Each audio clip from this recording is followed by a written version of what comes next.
வணக்கம். எல்லாருக்கும் ஒரு இனிய காலை வணக்கம். ஸோ இன்னைக்கு நிஃப்டியோட வீக்லி எக்ஸ்பிரி இருக்குது. ஸோ அதோட லெவல்ஸு எக்ஸ்பிரி டே பிகினராக இருக்கிறவங்க என்ன பண்ணலாம், என்ன பண்ணக்கூடாது அப்படிங்கிற பேசிக்கான ஒரு விஷயங்கள்லாம் பார்த்துட்டு போயிடலாம். உதாரணத்துக்கு இன்றைக்கி நிஃப்டிக்கான லெவல்ஸு இது தான். ஸோ 24,600 அப்படிங்கிற ஸ்ட்ரைக்கை தான் நம்ம ஏடிஎம்மாக எடுத்திருக்கோம். ஸோ இதை எப்படி எடுத்தோம் அப்படிங்கிறத இப்போ தான் இந்த சேனலுக்கு ஃபஸ்ட் டைம் வர்றீங்க அப்படின்னா, இந்த லெவல்லாம் எப்படி எடுக்கிறது உங்களுக்கு தெரியல அப்படின்னா, என்னோடய சேனலில் புதையல் இருக்கும் வரைபடம் அப்படிங்கிற தலைப்பில் ஒரு வீடியோ இருக்கும். ஸோ அந்த வீடியோ பாருங்கள், அதுக்கான பதில் உங்களுக்கு கிடைக்கும். ஸோ ஜஸ்ட் இது 24,600 ஏன் சூஸ் பண்ணோம் அப்படிங்கிறத ஃபாஸ்ட்டாக ஒன்று பார்த்துட்டு, அதுக்கடுத்து மார்க்கெட் எப்படி ஓப்பனாக இருக்கும், ஸோ ஓப்பன்லேருந்து என்ன மாதிரி விஷயங்கள் நீங்கள் கவனிக்கலாம் அப்படிங்கிற பார்க்கலாம். இப்போ 24,583 அப்படிங்கிற இடத்துல நிஃப்டி க்ளோஸ் ஆகிருக்கு. ஓகே, அப்போ நியர்பை 24,550 500 சாரி 24,550 600 650 இந்த மாதிரி ஸ்ட்ரைக்லாம் நம்ம செக் பண்ணி பார்ப்போம். இதில் பார்த்தீங்கன்னா call and put, okay, same ஸ்ட்ரைக்காக இருக்கணும். கால் அண்ட் புட்டு ரெண்டுத்துக்குமே உள்ள ப்ரைஸ் டிஃப்ரென்ஸ் வந்து கம்மியாக இருக்கணும். ஸோ அப்படி எந்த ஸ்ட்ரைக்கில் நம்ம கம்மியாக இருக்கோ அதுதான் நமக்கான ஏடிஎம் ஸ்ட்ரைக். உதாரணத்துக்கு 24,550 நான் ஃபஸ்ட்டு பார்க்குறேன். க்ளோஸ் ப்ரைஸு, ஓகே, நம்ம செக் பண்ண வேண்டியது க்ளோஸ் ப்ரைஸு, சரியா? ப்ரீவியஸ் க்ளோஸ் கிடையாது, க்ளோஸ் ப்ரைஸ். இப்போ இந்த க்ளோஸ் ப்ரைஸ் தான் மார்க்கெட் ஆரம்பித்ததுக்கு அப்புறம் ப்ரீவியஸ் க்ளோஸாக மாறிடும். அதனால் கன்ஃபியூஷன் பண்ணிக்கிடாதீங்க. ஸோ பிஃபோர் மார்க்கெட் அப்புறம் தான் இந்த லெவல்ஸ்லாம் நம்ம எடுக்கிறோம். ஓகே, இப்போ 24,550 ஸ்ட்ரைக்கில் பார்த்தீங்கன்னா, ஸோ பிஇக்கும் சிஇக்கும், ஓகே, புட்டுக்கும் காலுக்கும் பார்த்தீங்கன்னா டிஃப்ரென்ஸுங்க மோர் தென் 50 பாயிண்ட்ஸ்க்கு மேலே இருக்குது. ஓகே, நான் 600 எடுத்து வைக்கிறேன். இங்கே பார்த்தீங்கன்னா 24,600 ஸ்ட்ரைக்கு கால் அண்ட் புட்டுக்கும் உள்ள டிஃப்ரென்ஸ் வந்து வெறும் 5 பாயிண்ட்டு மட்டும்தான் இருக்குது. ஓகே, 650 பார்க்கலாம். இங்கே பார்த்தீங்கன்னா 99 பிஇ 99, சிஇ வந்து 54. ஸோ ஆல்மோஸ்ட் இங்கேயும் பார்த்தீங்கன்னா ஒரு 40+ பாயிண்ட்டு ப்ரீமியம் வந்து ரெண்டுத்துக்கும் அந்த டிஃப்ரென்ஸ் கம்மியாக இருக்குது. அப்போ நம்ம மேலே சொன்ன மாதிரி எந்த ஸ்ட்ரைக்கில் கால் அண்ட் புட்டுக்கான க்ளோஸ் ப்ரைஸுங்கிறது டிஃப்ரென்ஸ் கம்மியாக இருக்கோ, அந்த ப்ரைஸோட வித்தியாசம் கேப் அப்படிங்கிறது கம்மியாக இருக்கும். ஸோ அதுதான் நமக்கான ஏடிஎம் ஸ்ட்ரைக். ஸோ அதனால் இன்றைக்கான மார்க்கெட்டுக்கு நமக்கு ஏடிஎம் ஸ்ட்ரைக் 24,600. ஸோ இதை பேஸ் பண்ணி தான் அந்த லெவல்ஸ் எல்லாமே நான் எடுத்திருக்கேன். ஸோ ஏடிஎம் ப்ரைஸுங்கிறது இன்றைக்கி 77 72 ரெண்டையும் கூட்டி கிடைக்கிற வேல்யூவை 2ஆல் ஆவரேஜ் பண்ணிங்கன்னா கிடைக்கிற வேல்யூ தான் ஏடிஎம் ப்ரைஸு. ஸோ இன்றைக்கான ஏடிஎம் ப்ரைஸ் அப்படிங்கிறது 74. ஸோ இந்த 74 ரூபா அப்படிங்கிற ப்ரைஸ் தான் நிஃப்டியில் வந்து இன்றைக்கி ஒரு ஸ்ட்ராங்கான சப்போர்ட்டான ரெசிஸ்டன்ஸ் ஜோனில் மார்க்கெட்டில் வந்து ப்ளே பண்ண போகுது. ஸோ நீங்கள் வந்து ஜஸ்ட் அப்சர்வேஷன் பண்ணுங்கள், ட்ரேடாக எக்ஸிக்யூட் பண்ணாதீங்க இது தெரியாமல். ஏன்னா இது பார்க்கும்போது கேட்கும்போது எல்லாமே உங்களுக்கு வந்து ஈஸியாக தெரியும். ஆனால் லைவ் மார்க்கெட்டுங்கிறது தனியாக ஒரு சேலஞ்சு தான், சரியா? எல்லா ஸ்ட்ரைக்குமே இது வேலிடு தான். காமனாக இந்த 74 அப்படிங்கிறது காமன் எல்லாத்துக்குமே. ஆனால் எல்லா ஸ்ட்ரைக்குமே இந்த 74 ஃபைட் பண்ணுவாங்க. ஆனால் ஒரு சில ஸ்ட்ரைக் தான் மட்டும் அதில் வின் பண்ணும். ஸோ அது வந்து எந்த இடத்துல நடக்கும்? மார்க்கெட் வந்து இப்போ உதாரணத்துக்கு இங்கேருந்து ஒரு லோ கொடுக்கு மேலே போகுது, அங்கேருந்து மார்க்கெட் வந்து கீழே வருது. ஓகே, இப்போது இந்த இடத்துக்கும் ஒரு ஸ்ட்ரைக் இருக்குது. இதுக்கு தான் இந்த பர்டிகுலர் டேவோட மார்க்கெட் ஆரம்பித்து ஒரு லோ க்ரியேட் பண்ண இடம். ஸோ இது நியர்பை இருக்கிற ரவுண்ட் 50 டேவோட அதிகபட்ச ஹை இது தான், சரியா? இது நியர்பை இருக்கிற ரவுண்ட் 50, ஓகே, ஸ்ட்ரைக்கு. இவங்க 2 பேர் தான் அந்த 74 ருபீஸை டாமினேட் பண்ணுவாங்க, சரியா? அதே ஸ்ட்ரைக், அதாவது எக்ஸ்பிரினால் நமக்கு டிகே இருக்கும். ஸோ அர்த்தமணியாக இருக்கிறதுக்கு வாய்ப்பு கிடையாது. நிறையா பேர் தப்பாக நினச்சிக்கிறீங்க. என்னென்னா இப்போ 24,600 அப்படிங்கிற ஸ்ட்ரைக்கில் நமக்கு ஏடிஎம் ஸ்ட்ரைக்காக இருக்குது. இப்போ லைவ் மார்க்கெட்டில் என்னென்ன சேலஞ்சஸ் இருக்கும் அப்படின்னா, மார்க்கெட் ஓப்பன் ஆகுது. ஓப்பன் ஆகி ஒரு 1/2 ஹவரில் இங்கே 24,600 தான் இருக்குன்னு அவசியம் இல்லை. எந்த ஸ்ட்ரைக்னாலும் இருக்கலாம். 500 இருக்கலாம், 550 இருக்கலாம், 650 இருக்கலாம். அந்த கரண்ட் மார்க்கெட் ப்ரைஸில் அர்த்தமணியாக இருக்கிறவங்க இவங்க 74 தான் கண்டினியூ ஆகணும்னு அவசியம் கிடையாது. ஓகே, இது டிகே ஆகிட்டே இருக்கும். அர்த்தமணிங்கிறது டிகே ஆகிட்டே இருக்கும். ஸோ இந்த டிகேங்கிறது ஏடிஎம் மீட்டிங் வழியாக நீங்கள் வந்து எவ்வளோ கம்மியாக இருக்குது அப்படிங்கிற மாதிரி நீங்கள் பார்த்துக்கலாம். இப்போ ஒரு 1/2 ஹவர் ஆகிருக்கு நிஃப்டி ஓப்பன் ஆகி. இப்போ இந்த கால் வந்து ஒரு 60 ரூபாயும், புட்டு வந்து ஒரு 66 ரூபா இருக்காங்கன்னு வச்சுங்களேன். இது ரெண்டையும் கூட்டினீங்கன்னா எவ்வளோ கிடைக்கும்? 126 ரூபா இருக்கும். ஓகே, இந்த 126 ரூபா 2ஆல் ஆவரேஜ் பண்ணிங்கன்னா ஸோ 63 ரூபா. அப்போ ஏடிஎம் மீட்டிங்கிறது ரூ. 63 இருக்காங்க. ஸோ நமக்கு முந்தின நாள் ஸ்டார்டிங் மார்க்கெட் ஸ்டார்ட் ஆகும்போது முந்தின நாள் க்ளோசிங் வச்சு 74, இப்போ 63. இப்போ டோட்டலாக வந்து ஒரு 11 பாயிண்ட் டிகே. ஓகே, டிகே நடந்திருக்கு. ஓகே, இதை நீங்கள் இப்படி செக் பண்ணிக்கணும்.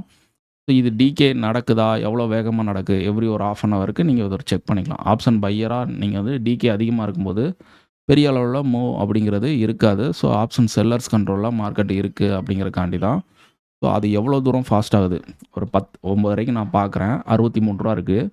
இது 10 மணிக்கு பார்க்கும்போதும் 63 தான் இருந்துச்சுன்னா ஓகே, செல்லர் சைடில் ஒரு பேனிக் கிரியேட் ஆகிறதுக்கு ஒரு வாய்ப்பு இருக்கும். இதே 10 மணிக்கு பார்க்கும்போது அது ரூ. 60 59 இருந்துச்சுன்னா ஓகே, ½ அன் ஹவரில் 448 பாயிண்ட்ஸ் வந்து டிகே ஆகிருக்கு. ஓகே, அப்போ டிகேங்கிறது கண்டினியூவாக நடந்துகிட்டே இருக்குது. ஸோ மார்க்கெட் வந்து செல்லர்ஸில் கண்ட்ரோலில் இருக்காங்க அப்படிங்கிற ஒரு விஷயமும். இன்னொரு விஷயம் என்ன நீங்கள் அவாய்ட் பண்ணணும் அப்படின்னா, இந்த எக்ஸ்பிரி டேயில் சேம் ஸ்ட்ரைக்குங்கிறது டேபிளில் வரக்கூடாது. ஸோ இதுக்கு முன்னாடி நீங்கள் வந்து டேபிள் பார்க்கல அப்படின்னா, டேபிள் பார்க்குறது உங்களுக்கு புதுசு அப்படின்னா இனி ஃபாலோ பண்ணி பாருங்கள். இந்த மாதிரி சேம் ஸ்ட்ரைக் வந்து அதாவது இப்போ டேபிள் ஆக்டிவ் கான்ட்ராக்ட் டேபிள் இது. ஸோ இதில் இருக்கிறவங்க செல்லர்ஸு. ஓகே, செல்லர்ஸாக இருக்கணும், ரைட்டர்ஸ், பொதுவாக ரைட்டர்ஸு. ஸோ இதில் செல்லராக தான் இருக்கணும்னு அவசியம் இல்லை, சம்டைம் பையராகவும் இருக்க வாய்ப்பு இருக்குது. இப்போ இங்கே பார்த்தீங்கன்னா இந்த டேபிளோட டாப் 2ல் சேம் ஸ்ட்ரைக்கு. ஓகே, இப்போ இங்கே பார்த்தீங்கன்னா 24,600 சிஇ பிஇ 2 பேருமே இருக்காங்க. இந்த மாதிரி இந்த ஸ்ட்ரைக்கு தான் இருக்குன்னு சொல்ல, இந்த மாதிரி சேம் ஸ்ட்ரைக் வந்து டாப் 2ல் வந்து இருக்கக்கூடாது. அப்படி இருந்துச்சுன்னா அதுக்கு பேர் வந்து ஸ்டாடல். ஓகே, ஸ்டாடல் அமைப்பு. ஸோ அந்த மாதிரி இருக்கும்போது மார்க்கெட்டோட ஆக்டிவிட்டிஸ் எப்படி இருக்குன்னா 24,600 அப்படிங்கிற ஸ்ட்ரைக்குன்னு வச்சுங்க. இப்போ 24,600 இதுக்கு மேலே 24,650, இதுக்கு கீழே 24,550. ஸோ இந்த மார்க்கெட் வந்து இந்த ஜோனுக்குள்ளே தான் இருக்கும். 600ல் இருந்து மார்க்கெட் 600க்கு மேலே இருந்துச்சுன்னா அதிகபட்சம் 650 வரைக்கும் தான் போவோம். ஸோ 600 கீழே இருந்துச்சுன்னா 550 வரைக்கும். இதுக்கு இடையில இதை சுற்றியே தான் மார்க்கெட்டோட நகர்வு அப்படிங்கிறது இருக்கும். சம்டைம் ஓப்பன் ஆகி அங்கேருந்து வரும், கீழே வந்துட்டு திருப்பி இங்கே வந்து மார்க்கெட் சைடுவேஸாக போயிடும். சம்டைம் இங்கே ஓப்பன் ஆகும் 600 நியர்பையில், இங்கேருந்து ஏதாவது ஒரு டைரக்ஷன் போயிட்டு அங்கேருந்து ரிவர்சல் ஆகிட்டு அப்படியே கம்ப்ளீட்டாக சைடுவேஸ் வருவாங்க. அதாவது இதில் வந்து இது இருந்தால் மார்க்கெட்டில் அப்போ சுத்தமாக மூவ் அப்படிங்கிறது இருக்காதா அப்படின்னு சொல்ல வரல. நம்ம எப்போயுமே வந்து ப்ரிடிக்ஷன் அப்படிங்கிறத பண்ண மாட்டோம். ஸோ இதுதான் நடக்கும் அப்படிங்கிறத எப்போயுமே நம்ம சொல்ல மாட்டோம். ப்ராபபிலிட்டி, இது நடக்க வாய்ப்பு இருக்குது அப்படிங்கிறது. ஸோ அப்போ என்னோடய அனுபவத்தில் இந்த ஸ்டாடல் எப்போல்லாம் இருக்கோ, ஸோ அந்த ஸ்டாடல் மார்க்கெட் லைவ் மார்க்கெட்டில் நீங்கள் பாருங்கள், நான் இது பிஃபோர் மார்க்கெட்டில் பேசிகிட்ருக்கேன். ஓகே, எப்போல்லாம் இருக்கோ இந்த மாதிரி இருக்கும்போது மார்க்கெட்டோட ஆக்டிவிட்டீஸ் வந்து 100 பாயிண்ட் ஜோனுக்குள்ள தான் இருக்கும். மேக்ஸிமம் அந்த ஜோனை விட்டு மார்க்கெட்டை வந்து பெருசாக அந்த செல்லர் வந்து போக விட மாட்டாங்க. ஓகே, டிகேவும் அதிக அளவில் நடக்கும். நேற்று பார்த்திங்கன்னா நமக்கு ரூ. 108 ஏடிஎம் மீட்டிங். சரியா, ரூ. 108 ஏடிஎம் மீட்டிங் இப்போ ரூ. 74 இருக்குது. ஓகே, ரூ. 108 ஏடிஎம் மீட்டிங்கிறது இப்போ ரூ. 74 இருக்குது நேற்று. ஓகே, இப்போ எவ்வளோ 34 பாயிண்ட், 34 ஒரு டைரக்ஷன், அதாவது சியில் 34 பாயிண்ட்டு, பியில் டோட்டலாக 68 பாயிண்ட் டிகே நடந்திருக்கு. ஸோ எவ்வளோ தூரம் செல்லர்ஸ் வந்து கண்ட்ரோல் பண்ணியிருக்காங்க மார்க்கெட்டை அப்படிங்கிறத இதுலேருந்து தெரியுது. பார்த்திங்கன்னா தெரியும், நேற்றோட ரேஞ்சு மார்க்கெட்டில் டோட்டலாகவே பார்த்திங்கன்னா காலையில் ஒரு ஃபாலு, அதுக்கடுத்து ஒரு ஏற்றம், அப்படியே அங்கேயே சைடுவேஸாக போயிடுச்சு. ஸோ நம்ம டெலிகிராம் சேனலில் நீங்கள் ஜாயின் பண்ணிக்கோங்க. நேற்றே நான் கொடுத்துருந்தேன் மார்க்கெட்டோட இப்படி தான் இருக்கும் அப்படிங்கிற மாதிரி. ஸோ அதுக்கு ரீசன் வந்து இதுதான். ஸோ ஸ்டாடல் இருக்குது. ஸோ மார்க்கெட்டை எஸ்டர்டே ஹையையும் லோவையும் கட் பண்ணாத வரைக்கும் மார்க்கெட்டில் செல்லர்ஸ் வந்து பெரிய அளவில் அவங்களோட பொசிஷனை க்ளோஸ் பண்ண மாட்டாங்க. அப்போ அவங்க ஹோல்டு பண்ணும்போது மார்க்கெட் எங்கேயும் போகாது, டோட்டலாக ரேஞ்ச் பவுண்டாக இருக்கும். ஸோ அதே நேரத்தில் ப்ரீமியம் டிகேவும் நடக்கும். ஸோ ஆப்ஷன் பையராக அக்ரெசிவாக நீங்கள் உள்ளே போகிறதுல எந்த அர்த்தமும் கிடையாது. ஓகே, அதுதான் விஷயம். இப்போ டோட்டலாக ஒரு 100 பாயிண்ட் ஜோனுக்குள்ளே தான் மார்க்கெட்டோட ஆக்டிவிட்டீஸ் இருக்கும். ஓகே, இப்போது நீங்கள ஒரு விஷயம், நீங்கள் இன்றைக்கி ஸ்பெசிஃபிக்காக இதுக்கு மட்டும் சொல்கிறேன். ஓகே, எக்ஸ்பிரிக்காண்டி மட்டும் சொல்கிறேன். நீங்கள் என்ன பண்ணணும் அப்படின்னா, காலையில் மார்க்கெட் ஓப்பன் ஆகுதா உடனே கேண்டிலை பேஸ் பண்ணி என்ட்ரி போகாதீங்க. ஃபஸ்ட்டு ஆப்ஷன் செயினை எடுத்து பாருங்கள். சரியா, இங்கே இருக்கிற மார்க்கெட் எங்கேயோ ஓப்பன் ஆகிட்டு போகுது. ஸோ எக்ஸாம்பிளுக்கு சொல்கிறேன், இங்கே இருக்கிற ஏடிஎம் ப்ரைஸு இப்போ 24,600 இருக்குது. மார்க்கெட் ஓப்பன் ஒரு 24,650 ஓப்பன் ஆச்சுன்னா இங்கே 650 ஸ்ட்ரைக் காட்டும். இல்லை 550 கிட்ட 500 கிட்ட ஓப்பன் ஆகுதுன்னா இங்கே 500 காட்டும். சரியா? அந்த டயத்தில் ஏடிஎம்ஸ் ப்ரைஸாக என்ன இருக்கோ அதை மட்டும் பாருங்கள். அவங்க 70 டு 74 ஓகே இந்த ப்ரைஸுக்குள்ளே இருக்கான்னு பாருங்கள். மீட்டிங் பாயிண்ட்டு சரியா? மீட்டிங் பாயிண்ட்டு அதாவது 2 இங்கே அந்த கரண்ட் மார்க்கெட்டில் இவங்க 2 பேரும் கூட்டி கிடைக்கிற ஆவரேஜ் வேல்யூ 70 டு 74 இருக்கான்னு பாருங்கள். இதுக்கும் கம்மியாக இருக்குது, 60 தான் இருக்குது, 55 இருக்குது, 55 டு 60 இந்த மாதிரி இருக்குன்னா ஓப்பன்லே சரியா? ஃபஸ்ட்டு 5 மினிட்ஸில் நீங்கள் பண்ணக்கூடிய விஷயங்கள் இதெல்லாம் இந்த மாதிரி இருக்குன்னா, ஸோ அப்போ டிகே ஃபாஸ்ட்டாக நடந்திருக்கு. இப்போ 55 ரூபாலாம் இருக்குன்னா அப்போ ஒரு சைடு 20 40 பாயிண்ட்டு ஓப்பன்லேயே டிகே ஆகிருக்கு. அப்போ 40 பாயிண்ட் டிகேயோட ஓப்பன் ஆகுதுன்னா ஸோ செல்லர்ஸ் வந்து பயப்பட வேண்டியதில்லை. இதுக்கு முன்னாடி வீடியோவில் நான் சொல்லியிருப்பேன். அதெல்லாம் நம்ம பேசணும்னா வீடியோட லென்த் இன்னும் கூடிரும். ஓகே, ஸோ ஷார்ட்டாக நான் சொல்லிடுறேன். இன்டெப்த்தாக வந்து இன்னொரு நாள் நம்ம பேசலாம். ஓகே, அப்போ செல்லர்ஸ் பயப்படக்கூடிய விஷயம் அங்கே நடக்கணும்னா ப்ரீமியம் டிகே ஆகாமல் இருந்தால் மட்டும்தான் ஸோ செல்லர்ஸ் வந்து பேனிக் ஆவாங்க. ஸோ அப்போ ஒரு சைடில் அவங்க பொசிஷனை கட் பண்ணும்போது மார்க்கெட்டு போகும். இல்லை ஓப்பன்லேயே இந்த மாதிரி டிகே இருக்குன்னா எந்த பக்கமும் மார்க்கெட் போகாது. ஸோ ஓப்பன் ஆகி ஒரு 2 தடவை மார்க்கெட் வந்து இந்த பக்கமும் அந்த பக்கம் ஃபாஸ்ட்டாக மூவ் ஆகிட்டு ஸோ அதுக்கடுத்து டோட்டலாக வலையை போட்டு விரித்த மாதிரி தான் ஆப்ஷன் பையர் வர உள்ளே கவர் பண்ணிக்கிட்டே இருப்பாங்க. ஸோ அதனால் கேர்ஃபுல்லாக இருங்க. எக்ஸ்பிரி டே வந்து இந்த மாதிரி விஷயங்கள். ஸோ டிகே இருந்திருக்கு, ஓப்பன்லேயே டிகே அதிகமாக நடந்திருக்கு. அது மட்டும் இல்லாமல் டேபிளில் வந்து ஸ்டாடல் சேம் ஸ்ட்ரைக் வந்து ஸ்டாடலாக இருக்குது. நான் சொன்னேன்ல அந்த ஸ்டாடல் இந்த ஸ்ட்ரைக்கு தான் இருக்கணும்ல. 24,500 இருக்கலாம், 400 இருக்கலாம், 600 இருக்கலாம். சரியா? சேம் ஸ்ட்ரைக்கு காலன் போட்டு வந்து இருக்கக்கூடாது. ஸோ அந்த மாதிரி இருந்தாலும் ஸோ ஆப்ஷன் பையராக டோட்டலாக அவாய்ட் பண்ணுங்கள்.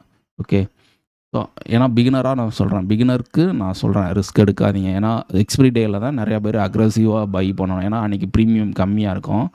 ஸோ ஒரு 50 ரூபா ப்ரீமியத்தை கூட ஒரு 10 லாட் அடிக்கலாம், ஸோ 10 பாயிண்ட் பிடிக்கலாம் அப்படிங்கிற மாதிரி நினைப்பீங்க. டோட்டலாக மார்க்கெட்டில் மூவ் அப்படிங்கிறது பெருசாக இருக்காது. சம்டைம் மார்க்கெட்டில் மூவ் இருக்கணும் அப்படின்னா இன்னொரு விஷயமா நான் சொல்கிறேன், ரொம்ப இம்பார்ட்டன்ட். ஸோ ஃபஸ்ட் ஹாஃப்லேயே பெரிய அளவில் டிகே ஆயிடுச்சு. ஒரு 11 மணிக்குள்ளேயே ஒரு ஏடிஎம் மீட்டிங் வந்து ஒரு 30 ரூபாக்குள்ளே வந்துருச்சு அப்படின்னா வராது, அது ரேர், வரும். அந்த மாதிரி நடக்க வாய்ப்பு இருக்குது. ஸோ ஃபாஸ்ட்டாக அவ்வளோ தூரம் டிகே ஆகுதுன்னா மார்க்கெட்டில் ஏதோ ஒரு சைடில் வந்து ஒரு ப்ராஃபிட் புக்கிங் வரப்போகுதுன்னு அர்த்தம். ஓகே, ஏடிஎம் மீட்டிங்கிறது இப்போ 74 ரூபா இருக்குது. ரொம்ப ஃபாஸ்ட்டாக 30 டு 40 ரூபா ப்ரீமியத்துக்குள்ளே ஃபாஸ்ட்டாக டிகே ஆச்சுன்னா 11 மணிக்கெலாம் நான் சொல்கிறேன். 11 மணிக்கு மேலே கிடையாது, 11 மணிக்குள்ளே சொல்கிறேன். ஸோ அந்த மாதிரி டயத்தில் அவ்வளோ ப்ரீமியம் கம்மியாகிடுச்சுன்னா ஸோ அந்த இடத்துல ஒரு ஸ்ட்ராங்கான ரெசிஸ்டன்ஸில் இருந்துச்சுன்னா மார்க்கெட் அங்கேருந்து ஃபால் ஆகிறதுக்கு ப்ராபபிலிட்டி இருக்கும். அப்படி இல்லை அப்படின்னா ஒரு சப்போர்ட்டில் இருக்குன்னா அங்கேருந்து மார்க்கெட் வந்து ஷார்ட் கவரிங் வர்றதுக்கும் வாய்ப்பு இருக்கும். இந்த மாதிரி ஒரு விஷயம் நடக்க வாய்ப்பு இருக்குது. சரியா? ப்ராபபிலிட்டி தான். இந்த மாதிரி சினாரியோ இருந்தால் இது நடக்க வாய்ப்பு இருக்குது. அதுக்குன்னு இது கட்டாயம் நடக்கணும் அப்படிங்கிற மாதிரி நான் சொல்லலை. அந்த மாதிரி அமைப்பு இருந்தால் நடக்கும். ஓகே, இல்லைனா டோட்டலாகவே மார்க்கெட்டோட இது வந்து ஆக்டிவிட்டீஸ் வந்து நீங்கள் என்னோடய டெலிகிராம் சேனலாக ஃபாலோ பண்ணுங்கள். ஃபர்தராக மற்ற லைவ் மார்க்கெட் அப்டேட்டு நான் உங்களுக்கு அங்கே கொடுக்குறேன். ஸோ ஓப்பன் சரியா? ஓப்பனுங்கிறது தான் முக்கியம். ஸோ நான் இன்றைக்கி ஓப்பன் எப்படி கிடைக்க போகுதுன்னு தெரில. ஓப்பன் எங்கே இருக்கோ ஸோ அதை பேஸ் பண்ணி மார்க்கெட்டோட அந்த 74 அப்படிங்கிற ப்ரைஸை வச்சு நீங்கள் வந்து எந்த ஸ்ட்ரைக்கு ஆக்டிவிட்டீஸ் இருக்கோ ஸோ அதை வச்சு நீங்கள் ட்ரை பண்ணுங்கள். ஸ்ட்ராங்கான ஒரு சப்போர்ட்டான ரெசிஸ்டன்ஸ் ஜோனை தவிர்த்து இன்சைடில் உள்ள ஸ்ட்ரைக்கில் வந்து இதை அப்ளை பண்ண வேண்டாம். ஸோ பெரிய அளவில் கை கொடுக்காது. ஸோ தப்பான அப்ரோச் பண்ணாதீங்க. அது மட்டும் இல்லாமல் இப்போ இந்த ஓப்பன் அப்படிங்கிறது இதே மாதிரி ஒரு ஃப்ளாட் ஓப்பன் கிடைக்குன்னா நம்ம மேலே வந்து லாஸ்ட்டே க்ளோஸ் இருக்குது, மேஜிக் லைன், ஐடிஎம் லாஸ்ட்டே ஹை இருக்குது. ஸோ இங்கே பார்த்தீங்கன்னா multiple strong resistance.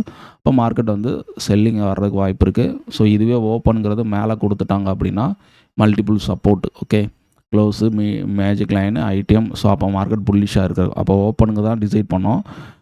ஓப்பனுங்கிறது yesterday haiku மேலே ஓப்பன் கொடுத்தோன்னா மார்க்கெட் புல்லிஷாக இருக்கிறதுக்கு ப்ராபபிலிட்டி அதிகம். அதுவே ஓப்பனுங்கிறது எஸ்டர்டே ஹைக்கு கீழே ஓப்பன் கொடுத்துட்டானா மார்க்கெட் வந்து பிரிஷ் டவுன் சைடுக்கான ஒரு மூவ் கொடுக்கறதுக்கு வாய்ப்பு அதிகம். எனக்கு என்னமோ இந்த எக்ஸ்பீரியன்ஸ் வந்து கொஞ்சம் ஸ்பெஷலாக தான் இருக்கும் அப்படிங்கிற மாதிரி தோணுது. பார்க்கலாம் ஓப்பனுங்கிறது எப்படி கிடைக்குன்னு பார்க்கலாம். ஸோ அது மட்டும் இல்லாமல் இப்போ R1 அப்படிங்கிறது பார்த்தீங்கன்னா நம்மளோட 24,677. ஸோ இது நியர்பை இருக்கிற ரவுண்ட் 50 அப்படிங்கிறப்ப 24,700. ஸோ இந்த 700 அப்படிங்கிறவங்க இப்போ என்ன ப்ரைஸ் இருக்காங்கன்னு பார்ப்போம். சரியா, 700 புட்டு வந்து இப்போ ₹136 இருக்காங்க. ஓகே, ₹136 இருக்கும் பட்சத்தில்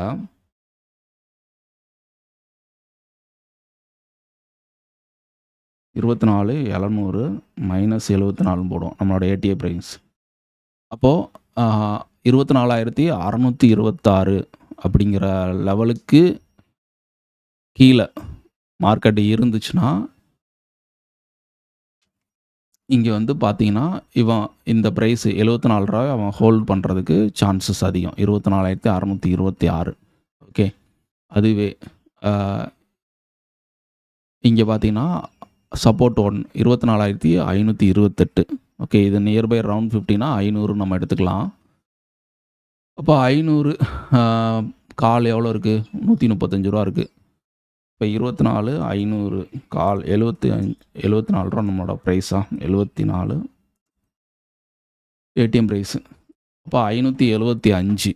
சரியா, 575க்கு மேலே இருந்தால் தான் சஸ்டெயின் ஆனால் மட்டும்தான் அவன் வந்து அந்த ₹74 ப்ரைஸ் அவன் வந்து தக்க வச்சுக்கிட முடியும். ஸோ இது லைவ் மார்க்கெட்டில் நீங்கள் பாருங்கள். நான் போஸ்ட் மார்க்கெட் ரிப்போர்ட்டில் இதை பற்றி டீட்டெயிலாக உங்களுக்கு பேசுகிறேன். ஓகே, வீடியோட லென்த் ரொம்ப ஆயிரும். ஸோ ஓகே, கேர்ஃபுல்லாக ட்ரேட் பண்ணுங்கள். ஸோ என்ன பண்ணணும் பண்ணக்கூடாதுன்னு சொல்லியிருக்கேன். ஸோ ஆப்ஷன் பையராக அக்ரெசிவாக இருக்கக்கூடாத இடங்கள் என்னன்னு சொல்லியிருக்கேன்.